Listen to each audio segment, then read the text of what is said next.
तर प्लास्टिक चाहिँ धेरै धेरै हानि गर्छन् तर कसलाई हानि गर्छ कसरी हानि गर्छ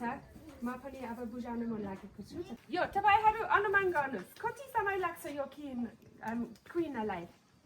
तपाईं अनुमान गर्नुस् 5 वर्ष 10 वर्ष 100 वर्ष कति वर्ष होला 1000 वर्ष 1000 वर्ष ल 1000 वर्ष अरु हुन्छ 100 वर्ष हुन्छ अरु गेस यो कहिले नि कुहिँदैन कहिले कुहिँदैन 450 वर्ष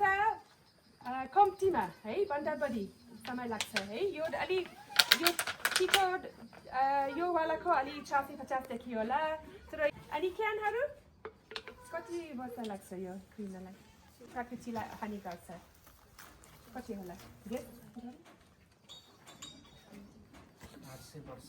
800 यो प्लास्टिक भन्दा अलिक छिटो क्वीन छ है यो 200 वर्ष साइड त्यति अराउन्ड है अनि जोलाहरू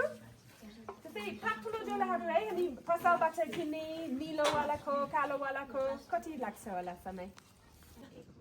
1 वर्ष है हो मान्छेको विचार यस्तै छ मलाई लाग्छ यो थोरै समय लाग्छ यो क्वीनलाई तर खासै कम्तीमा 100 वर्ष लाग्छ है यो क्वीनलाई अनि यो बाक्लोवालाको है जस्तै यो करेन्टको धेरै मान्छेले करेन्ट खाँदैछ है आजभोलि करेन्टको चिजबोलहरू करेन्ट है करेन्टको चिजबोलहरू यो 100 वर्षभन्दा माथि छोराको छोरी कति धेरै पुस्ता पछि यो टिपको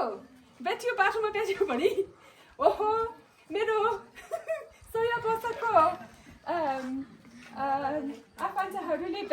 यो टिपको देखेको छ हेर्नुहोस् न कस्तो अप्ठ्यारो सोच हो है यो